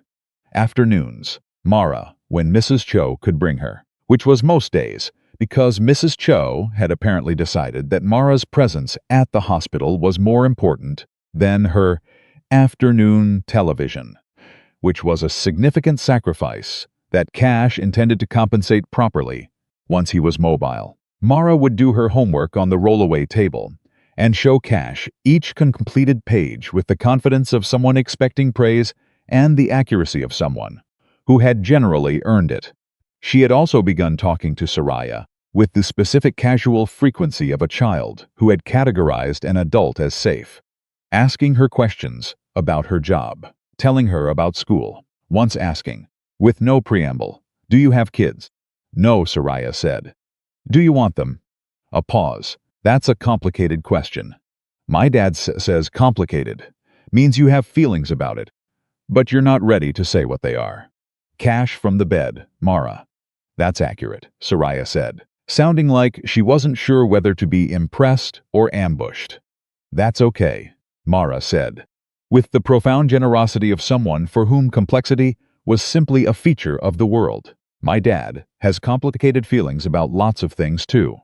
Evenings, the room got quiet. Soraya would finish whatever she was working on, and they would talk not about work, not about the accident, but about the random specific things that people talked about when they were frenetic out of performance and down to the actual content of themselves. She told him about growing up in a house where ambition was the primary language, where her parents had measured love in accomplishment, and left her with a relentless, internal metric she'd never been able to turn off. He told her about losing both parents in 6 months and what it did to the architecture of your sense of safety. How you woke up one day and realized the people who had always been the floor beneath you were gone, and you were just floating. And the only thing that kept you from completely losing the sense of where the ground was having a small person who needed you to know. On the 4th evening, she told him something she said she had not said out loud to anyone. "After Marcus," she said, sitting in the chair with her shoes off for the first time, which was, he'd come to understand, the Soraya Vale equivalent of taking all her armor off. "I did go to someone, a grief counselor. For about 4 months. What happened? He asked. She told me I was using work as avoidance. Soraya looked at her hands. She was right. I knew she was right. And I kept going for another 3 sessions, and then I stopped. Because she was right, he said. Because being right about it meant I had to do something about it. She paused. And the company was at a critical point. And there was a structural issue with the Meridian contract. And I told myself I'd go back when things settled. Things never settled. Things never settle, she agreed quietly. I know that. I needed an excuse that I could file as temporary. Cash thought about the voicemail from his father, he'd never deleted, still on his phone. Still sitting there untouched for 2 years. Because deleting it meant the voice was actually gone and he was not ready for it to be completely gone. I have a voicemail, he said, from my dad. From 3 days before he died. He was calling to ask if I needed help moving a piece of furniture. That's the whole message. He was just my dad, calling to see if I needed help moving a couch. Soraya was very still. I've never listened to it again after the first time, he said, and I've never deleted it. It's there. I check that it's still there, sometimes. When I'm having a bad night. You're checking that he was real, she said. He looked at her. Yeah. I have his watch, she said. Marcus. I haven't worn a watch since, because my wrist feels like it would be wrong. So I don't wear watches, and I tell myself it's just a preference. It's not just a preference, he said. No, she said, it's not. They sat with that for a while. The monitors had been reduced by this point, the concussion protocols stepping down, the vitals consistent, and the room was quieter in a way that felt less clinical and more like the particular quiet of 2 people who had decided, somewhere between the first night and the 4th evening, that they were done pretending. On the 5th day, Gerald Marsh came to the hospital. Cash didn't know who Gerald Marsh was until he arrived, a man in his late 60s with the bearing of someone who was accustomed to rooms rearranging themselves around him, who appeared at the door of Cash's room at 11 in the morning, while Soraya was down the hall on a call, and who introduced himself as a senior board member of Aldrin and Anvil, with the tone of someone delivering a credential rather than a greeting. Mr. Arden, Marsh said, taking the chair Soraya had been occupying without being invited to. I wanted to speak with you directly. About the situation. Cash looked at him. The situation, he said. Soraya has been generous with the medical coverage determinations, and we understand the liability context. Marsh folded his hands. What the board is somewhat more concerned about is the nature of her involvement at a personal level. She's been here, we're told, essentially, every day. She has, Cash said. That raises questions, Marsh said carefully, about appropriateness. About the optics of a CEO maintaining that level of personal engagement with an employee. Cash felt something very cold and very specific move through his chest. Optics, he said. I want to be clear that this isn't a criticism of you personally. You've been an excellent contributor. This is about protecting the company and protecting Soraya from a situation that could be misread. By who? Cash said. By anyone paying attention, Marsh said. The board has a responsibility. Let me ask you something, Cash said, and his voice was very even, which was a thing that happened to him when he was genuinely angry, not louder, not harder, just completely level, like the anger had burned everything else away. And what was left was pure signal. Did you come here to check on me, or did you come here to manage her? Marsh's expression shifted. I came here to make sure everyone is protected. She saved my professional life 3 times before the accident, Cash said. She covered a medical bill that would have gutted me. She made sure my daughter knew I was okay, before she made sure anyone else knew anything. She's here because she chose to be. And nobody in that building gets to walk into this room and call that a liability. He held Marsh's gaze. We're done with this conversation. Marsh looked at him for a long moment. Then he stood, buttoned his jacket, and left. Soraya appeared in the doorway 11 minutes later. She looked at the empty chair, then at Cash. Gerald was here. Yes. What did he want? To manage the optics. Her jaw tightened almost imperceptibly. What did you say? I told him we were done with the conversation. She stared at him. You told a board member. I told him the truth, Cash said. And then I ended the meeting. A long pause. Something worked through her expression that was somewhere between disbelief and something that looked, briefly, like being profoundly seen. You didn't have to do that, she said. No, he agreed. I didn't. She sat down, looked at her hands. He's going to make things difficult. For you. For the situation. She paused. For whatever this is. Cash looked at her directly. What is this? A silence that had weight to it. Real weight. The kind that didn't come from awkwardness but from two people, both knowing the answer to a question, and neither of them having said it out loud yet. I don't know, she said. Yes, you do, he said quietly. She looked up at him. And there it was again, the thing underneath the layers, closer to the surface than it had ever been. Practically visible. Cash, she said. I know, he said. I know it's complicated. I know the structure is wrong, and the timing is terrible, and Gerald Marsh exists. I know all of that. Then, I also know, he said, that you drove to a hospital in the middle of the night, in an evening gown, and you didn't leave for 4 days. And my daughter drew you into the picture without being asked. And every time you think I'm not looking, you check that I'm okay. The same way I check that voicemail. And I know what that means. Soraya. Even if we're not saying it yet. She was very still, perfectly, precisely still, the way she went when something had actually landed. The board, she said finally. One problem at a time, he said. My track record with this is I'm not good at this. I was good at it once, with Marcus. And then he was gone, and she stopped. I built the company instead. I was very good at building the company. I know, he said. I can see what you built. It's impressive. That's not a compliment to the part of me that couldn't. No, he agreed gently, it's not. But it's also not a life sentence. He paused.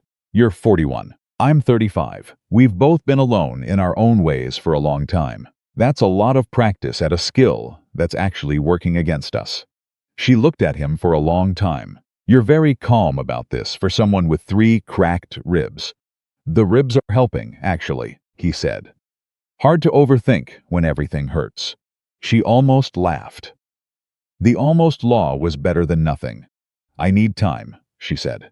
I have 6 weeks, he said, minimum. She shook her head slowly, but something in her posture had shifted, something released, infinitesimally from the structure she kept herself inside. One problem at a time, she said, echoing him. One problem at a time, he agreed. She picked up her laptop. He picked up the crossword puzzle book Brody had brought him, which he had been working through one-handed, microcy. With moderate success and increasing frustration, they settled back into the rhythm of the room, and it was not resolved. And it was not simple. And it was not anything that had a clean professional category. But it was real, and it was theirs. And for right now that was enough. 3 days later, Cash went home. The discharge process took most of the morning paperwork, pharmacy, the detailed recitation of instructions from Dr. Reyes that included the phrase, and if you try to go back to work before 6 weeks, we will have a very unpleasant conversation, delivered with the weight of a man who had seen Cash's type before and was not impressed by the stoicism. Soraya drove him. He hadn't asked her to. She had simply appeared with her car and the clear intention of a person who had already made the decision and was not interested in debating it. And Cash. Teferkin, who was still in enough pain that getting from the hospital bed to the car was a production involving careful movement and controlled breathing, was not in a position to argue. And also, he realized, settling into the passenger seat did not particularly want to. She drove carefully, taking the turns wide, avoiding the potholes with the focus of someone who had been thinking about the specific problem of jarring cracked ribs for days. "You mapped the route," he said. "I drove it twice yesterday," she said. "There's a pothole on the corner of 8th and Meridian that would be unacceptable." He looked at her profile. "You drove my route twice." The alternative was guessing, and I don't guess when precision is available. He looked forward. "That's the kindest thing I've ever heard described as precision." She said nothing, but her hands on the wheel shifted slightly, and he understood that as the version of her that was not ready to agree out loud, but was not disagreeing either. Mrs. Cho was waiting at the apartment. She had, Cash discovered, cleaned the place, stocked the refrigerator, reorganized the bathroom to make the shower accessible one-handed, and placed Mara's drawings on the coffee table in a stack that suggested intentional arrangement. She handed Cash a container of soup, homemade, still warm, and then turned to Soraya and looked at her for a long, assessing moment. "You're staying?" Mrs. Cho asked Soraya. A pause for a while, Soraya said. Mrs. Cho nodded, turned back to Cash. "The soup is for today. I'll bring more Thursday." She looked between them once, with the expression of a woman who had seen a great deal of life and knew what she was looking at. "Good," she said, definitively, as though something had been decided, and left. Cash stood in his own living room for the first time in 6 days. The apartment was familiar.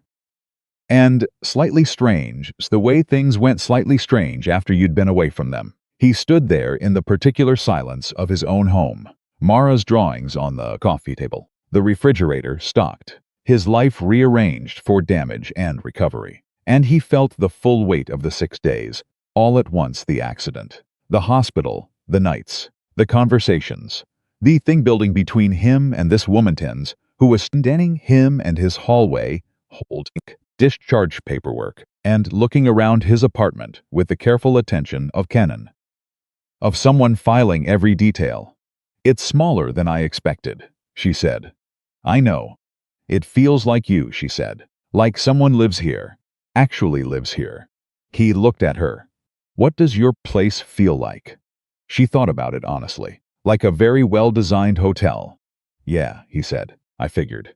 She set the paperwork on the counter, looked at the drawings on the coffee table, looked at the crayon, one Mara had made in the hospital, which Mrs. Cho had apparently brought home, and added to the stack the one with the green dress.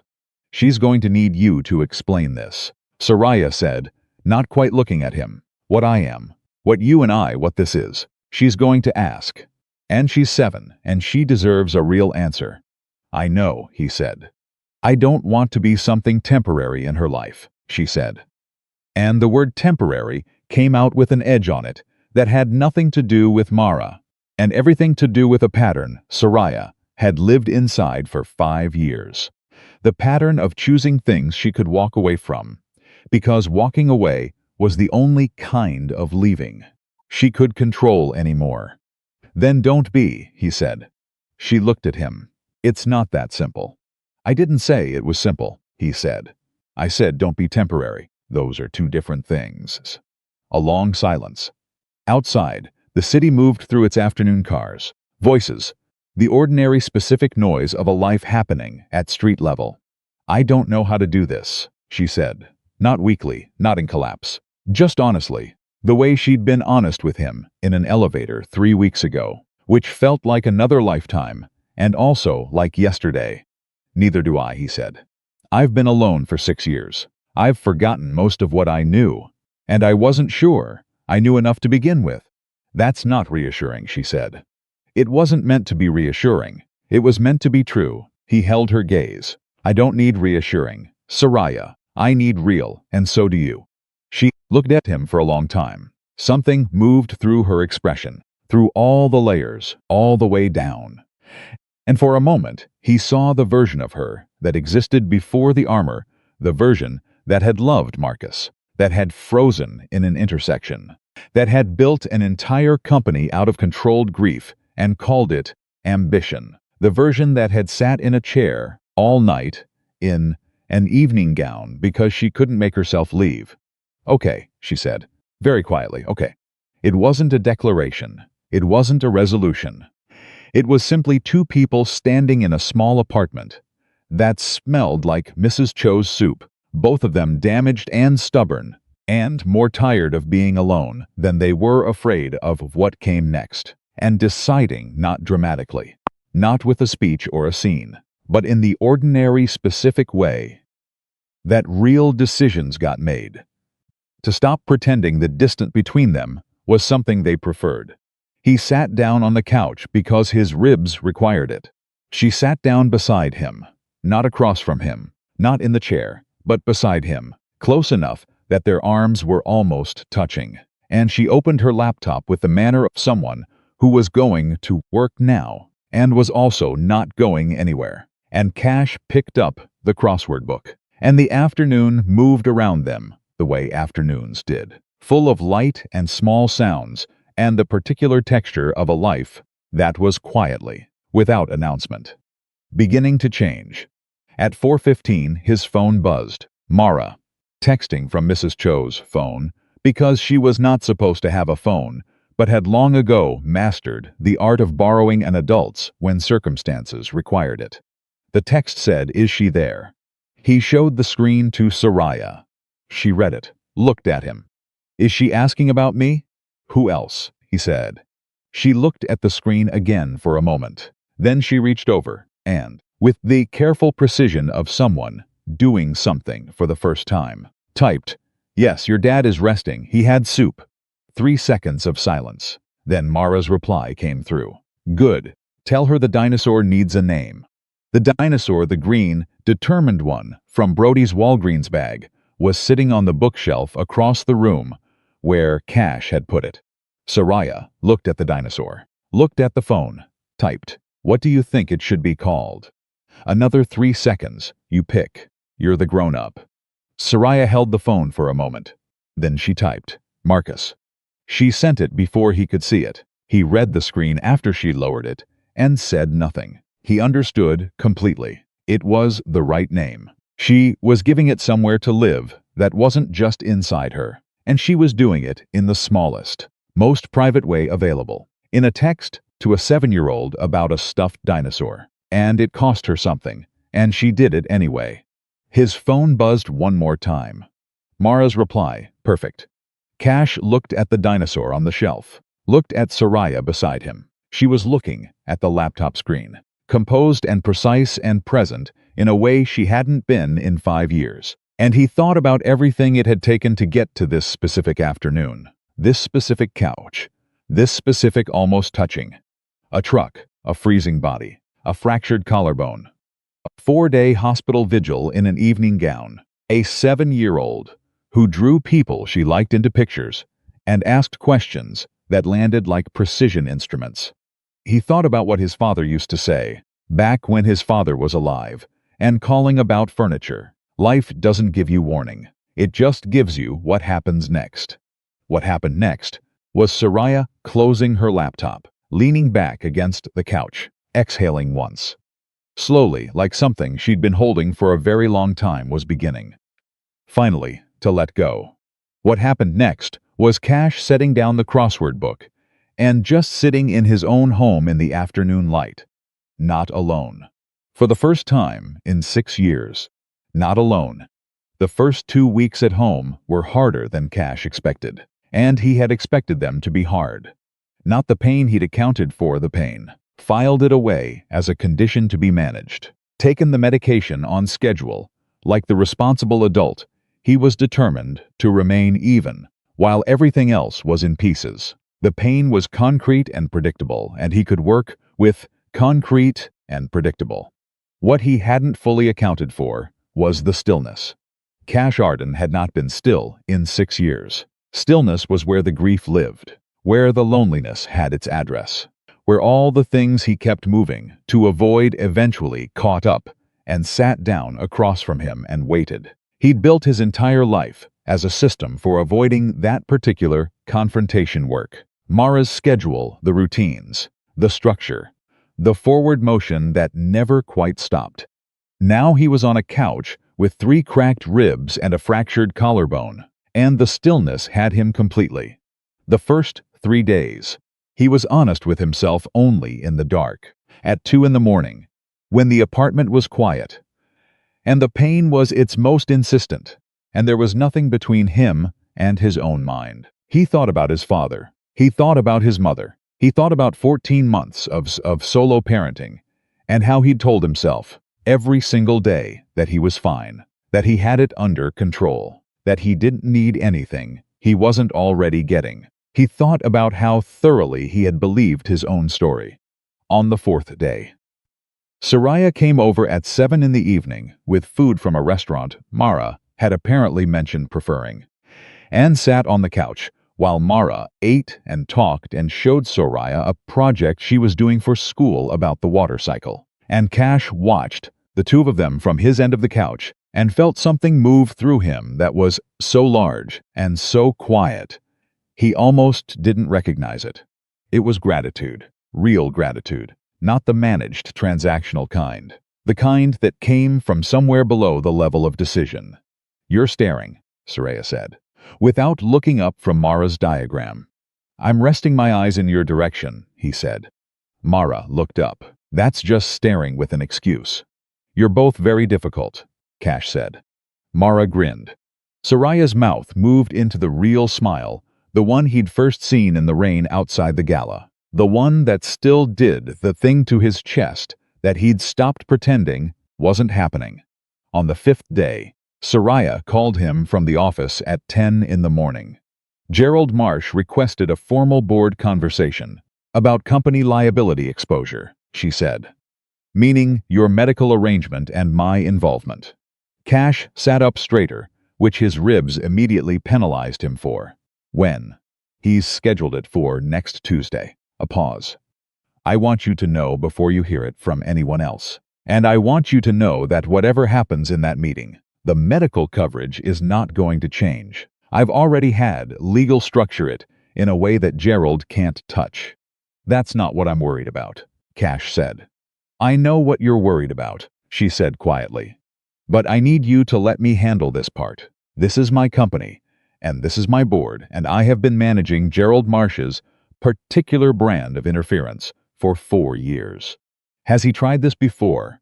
Not like this. He's usually more subtle." Another pause.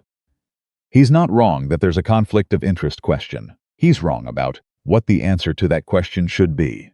Cash thought about what the answer to that question meant for his job, for Soraya's position,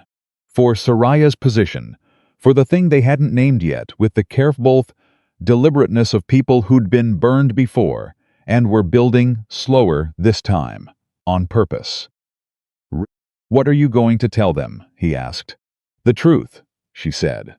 "That I responded to an employee who was injured at a company event, that the care I've provided has been appropriate to the situation, and that what happens personally between consenting adults who work in the same organization is not a board-level governance matter so long as it's handled with integrity." That's a very precise answer. "I practice," she said. "Soraya," he kept his voice level, "if this costs you something significant." "Cash," her voice was very steady. "I've spent 5 years building things to protect myself from loss. I'm done building walls and calling it architecture. Whatever this costs, I'm paying it. That's my choice." He didn't have words for what that landed in him, so he said, "Tuesday. Tell me how it goes." "You'll be the first call," she said, and hung up. He sat with his phone in his hand for a long time after that. Mara was at school. The apartment was still. The stillness didn't feel like a threat this time. It felt like space, the kind of space that opened up when something you'd been carrying for a long time was finally being set down. He picked up his phone again and went to his voicemail, went to the one from his father, sat there with his thumb over it for a full 2 minutes. Then he pressed play. His father's voice came through the speaker, warm and practical and slightly self-conscious, the way his father always got on voicemails, because his father was a man who trusted in-person conversation and found the one-sided nature of recorded messages vaguely absurd. "Hey, it's Dad. Listen. I know you've got that new bookshelf situation. I've got my truck Thursday. Give me a call. We can move it. Or just call anyway. Okay, bye." That was it. 23 seconds. A man calling his son about furniture because he wanted a reason to show up. Cash pressed stop, sat in the quiet. Let the grief come the way Dr. Reyes had said to let the pain come, not fighting it, not managing it, just letting it be what it was and move through at its own pace. It took about 4 minutes. Then he put his phone down and looked at the ceiling and thought, "Hey, Dad, I'm okay. I think I'm actually going to be okay." He didn't know if he believed it completely yet, but he was closer than he'd been in 6 years. The Tuesday board meeting lasted 2 hours and 17 minutes. Soraya called him at 4:03 in the afternoon. "How bad?" he asked. Gerald made his case. It was thorough and had some legitimate structural points that I acknowledged directly. A pause. Then I made mine. And 8-3 in favor of a conflict of interest protocol that acknowledges the situation and requires disclosure rather than any restriction on employment or the medical arrangement. Another pause, smaller. Gerald was the 3. Cash let out a breath. 8-3. 8-3, she confirmed. And the protocol means we file a disclosure form with HR, and then we conduct ourselves with professionalism, which we were already planning to do. A brief silence. It also means that technically, formally, there is now a documented acknowledgement that there is something to disclose. He understood what she was saying. The board had just officially recognized that this was real, not potential, not a liability question, but real something that existed and had been disclosed and was now on the record. "How do you feel about that?" he asked. A pause that was longer than her usual ones. "Like something is actually happening," she said. "Which is, I haven't felt that in a long time. Something actually happening that isn't work." "Yeah," he said. "Are you okay?" "I listened to the voicemail," he said. A silence. She knew which voicemail. He'd told her about it. And I'm okay," he said. "I think I'm actually okay." He could hear her breathing on the other end of the line. Steady and real. "Good," she said, very quietly. "That's good. Cash." He came back to work at week 7, 1 week past the minimum, which was the single concession he'd made to Dr. Reyes's directives. And even then he'd had to argue for it by presenting a documented, reduced schedule plan that Soraya had helped him construct with the precision she applied to everything, right down to the specific hour he would leave each day and the specific tasks he would not take on until week 10. The office felt different when he walked back in. Not the physical space that was exactly as it had been. The same open plan, the same second-floor kitchen with the better coffee, the same ambient noise of 43 people doing their work. What was different was his relationship to it, the way he moved through it, the way he looked at his desk and saw, not a place where he disappeared, but a place where he was one part of a larger day that contained other parts. Now, real parts, human parts. Parts that waited for him at 7 in the evening, with food and conversation, and a 7-year-old who had named a stuffed dinosaur Marcus and treated that name with a seriousness that made Soraya go quiet and warm every time she heard it. Brody was at his desk before Cash had even put his bag down. "You're back," Brody said. "I'm back," Cash confirmed. "You look," Brody assessed him, "different. I have a healed collarbone and 7 weeks of Mrs. Cho soup. Of course, I look different. That's not what I mean, and you know it." Brody leaned on the desk. "She came in every day while you were gone. Did you know that? Like, she was always here, obviously. She runs the company. But she was different too. Less," he searched for the word, "less like a closed building." Cash looked at his monitor. "Brody, I'm just saying. Whatever happened in that hospital, it was good. For both of you. I'm going to start the Millerton Review now," Cash said. "That's not a denial," Brody said and retreated. Soraya passed his desk at 9:20. She didn't stop, but she looked up, directly at him. And the look said several things that neither of them was going to say, in the middle of an open plan office. And he held it for exactly 2 seconds, and then went back to his monitor. And the professional structure held. And underneath it, something moved warm and steady, like a current that knew where it was going. That was how it worked. They had talked about it. Actually talked about it on the couch in his apartment at 9 at night, while Mara slept down the hall. The conversation they'd been building toward since the elevator. At work, he'd said, it has to be the job. Agreed, she'd said immediately, without question. I'm not asking for special treatment or cash. She'd looked at him directly. I promoted you to senior project lead 6 months before the accident, based on your performance reviews. I have the documentation, so the next time you're about to imply I might compromise my professional standards for personal reasons, I'd like you to reconsider. He'd looked at her. You promoted me 6 months ago, based entirely on merit. You never told me. The letter was in process. Then you got hit by a truck. A pause, administratively. It was delayed. It'll be in your personnel file next week. He'd stared at her for a moment. Then he'd laughed carefully, because his ribs still registered anything above a chuckle, and shaken his head. You promoted me, and then the board meeting happened. And you still. The merit was the merit, she said firmly. Those are separate things. They're going to think.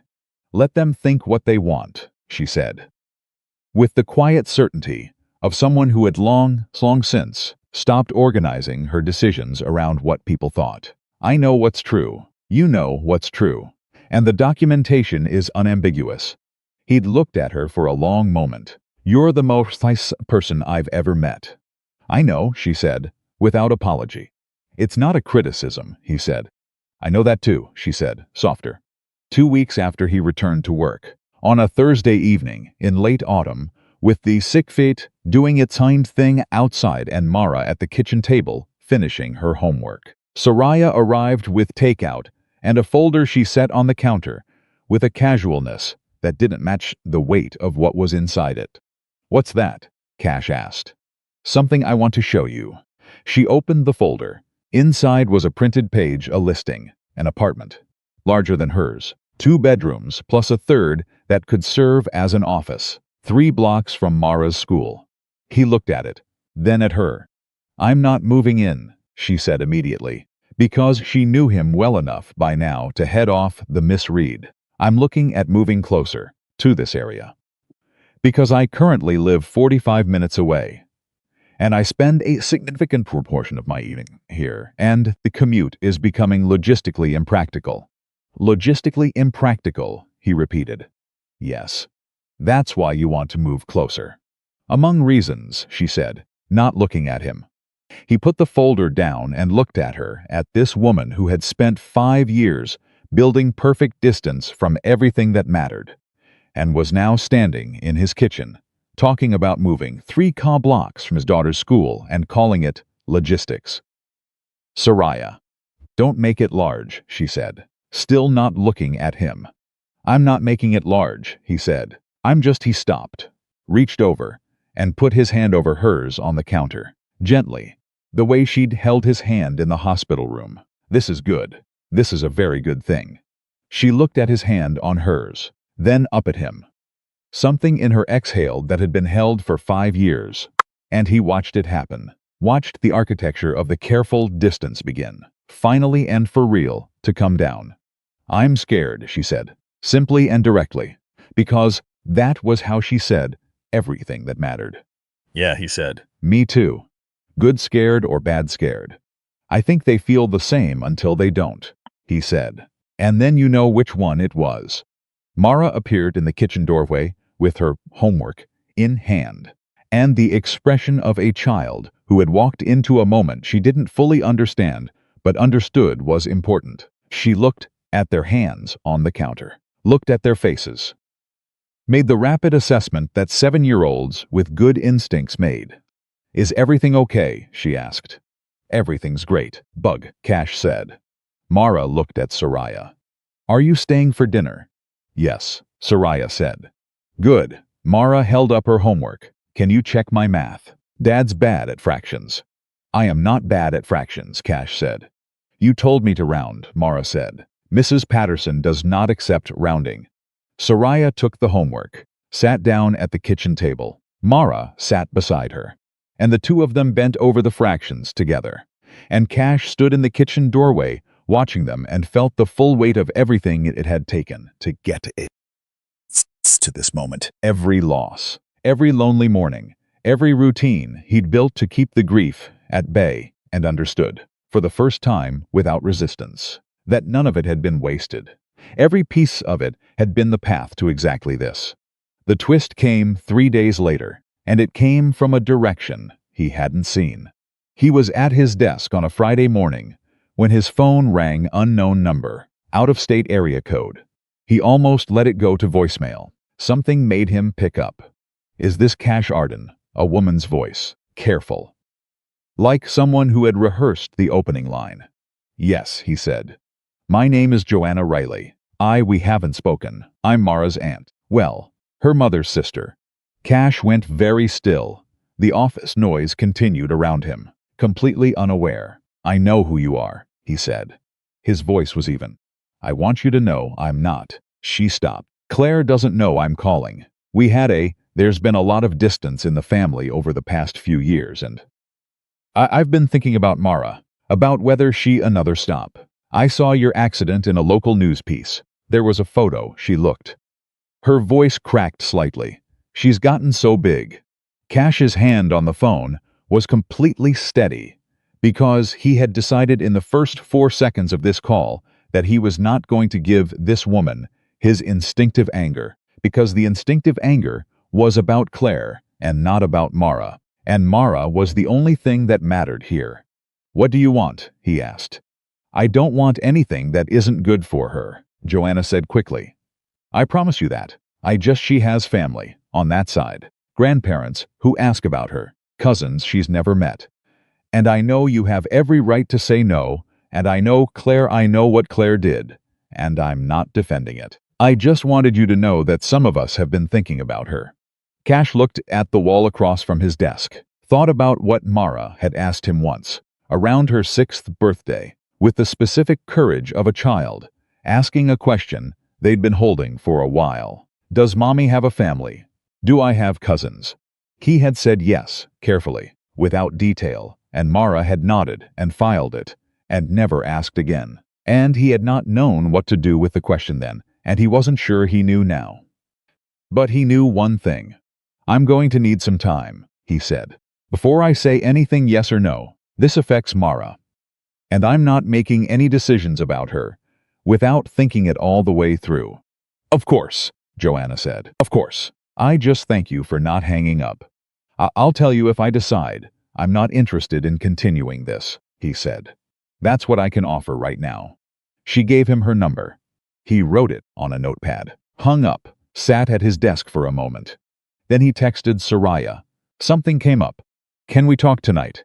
Her reply came in 40 seconds. "I'll be there at 7.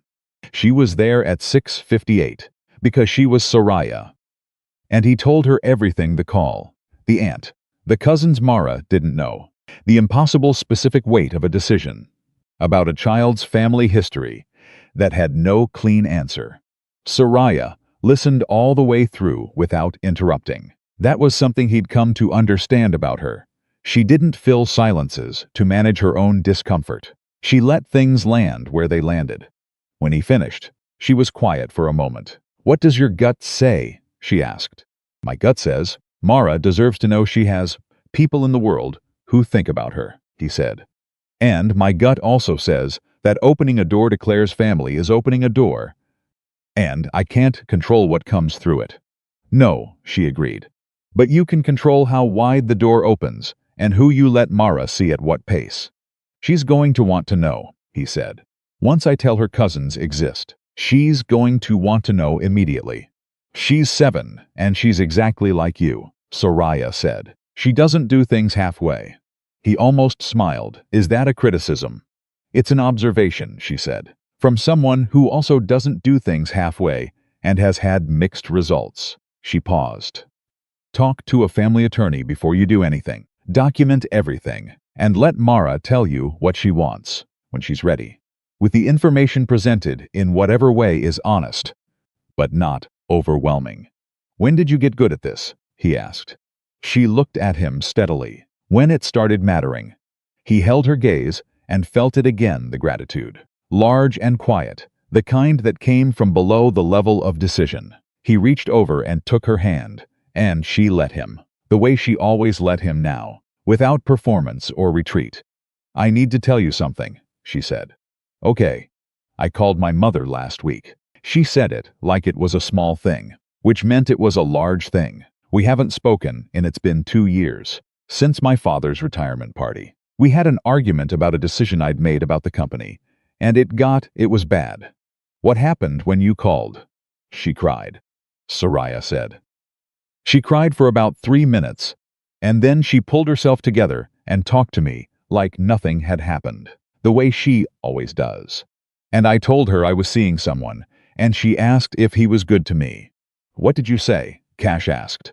She looked at him. I said yes. The word landed simple and clean and absolutely certain, and something in his chest settled into a place it had been trying to find for years. And then she asked if she could visit, Soraya said, in the spring. I said yes to that too. Yeah. My mother she's difficult, and she's also the only parent I have left, and I've been using the distance to protect myself from disappointment. And that is, she paused. That's something you helped me see. By watching you with Mara. I haven't done anything with Mara, he said. I just love her. Exactly, Soraya said quietly. That's exactly it. He squeezed her hand. She looked at their hands on the couch, the way she looked at things she was still getting used to carefully, like she wanted to make sure it was real before she believed it. Spring, he said. Your mother, my maybe cousins-in-law, my collarbone fully healed. Mara's school science fair. She added. She told me today. She wants to do something about structural load distribution. Cash blinked. She's 7, she said. And I'm quoting, my dad builds bridges, kind of, so I should know about it. And then she asked me to explain cantilever systems. What did you tell her? I told her to start with the basics and work forward. And she said again. Direct quote, that's what my dad says about everything. Cash laughed. Fully. Forgetting the ribs for a half second and then remembering and pressing his side and laughing anyway, because some things were worth the cost. Soraya watched him laugh with the expression she'd developed over the past weeks, the one that had no professional category, the one that belonged entirely to this couch, this apartment, this life she was choosing one day at a time. 6 months later. Cash Arden walked into a meeting to present the completed Millerton infrastructure proposal, the one he'd been working on the morning. Everything changed and took his place at the head of the table as senior project lead, which was a title that now belonged to him in all the official ways. Soraya sat at the other end of the table, as she always did when she attended presentations. Professional distance. Precise and appropriate. She looked at the proposal he'd put on the screen, looked at him, gave him the fraction of a smile that no one in the room could have identified as anything other than approval from a CEO who was satisfied with the quality of the work. He knew what it actually was. He gave the presentation. It went well. It went better than well. It was the best work he'd done in his career. And he knew it, and the room knew it. And Soraya said, when it was finished, in a voice of complete professional neutrality, "Excellent. I'll move this to final approval." The meeting ended. The room cleared. Brody walked past him and said, very quietly, 10 out of 10. Man, genuinely, and kept walking. Cash gathered his materials. At the door, Soraya paused, professional, appropriate. Exactly what the moment called for. Good work, Mr. Arden, she said. Thank you, Ms. Vale, he said. And then, low enough for only him, Mara texted me from Mrs. Cho's phone. She says Marcus the dinosaur fell behind the bookshelf, and she needs help recovering him tonight. That dinosaur is a liability, he said. He's fine, she said. He's just behind the bookshelf. She walked out. He stood in the empty conference room for a moment, smiling at a wall, and thought about everything that lived in that exchange, the accident and the hospital, and the evening gown in the chair at 4 in the morning, the elevator and the rain. his father's voicemail, and her watch she never wore, Mara's drawing with the green dress, the name on a stuffed dinosaur, the spring visit being planned. The door opened one careful inch toward cousins Mara had never met, the board disclosure form in HR, the apartment 3 blocks from school, the fractions at the kitchen table, the real smile in the rain. He thought about a truck losing control on a wet road, and a woman frozen in a memory, and a man who didn't calculate the odds before he moved. He thought about what his father used to say. Life doesn't give you warning. It just gives you what happens next. What happened next was this. A man who had been alone for 6 years picked up his folder, turned off the conference room light, and walked back into his life, which was fuller than it had ever been, which was louder and more complicated and more real than anything he had built, out of routines and controlled forward motion, which had a 7-year-old who understood cantilever systems and a woman who was learning, slowly and honestly and without armor, how to stay. He walked out of the conference room and down the hall toward his desk, toward the window that overlooked a city he had been moving through for years without actually inhabiting, toward the afternoon and the evening, and the bookshelf rescue operation that awaited, toward the voice on the voicemail he had finally, mercifully listened to, toward the grief he had finally let be grief, and the gratitude he had finally let be gratitude, toward everything that waited when you stopped running from the stillness. Cash Arden had spent 6 years building a life small enough to survive, and now, for the first time since he'd lost the floor beneath him, he was building something worth living in. He had survived the worst of what could happen, and he had done what his father always said. He had called anyway.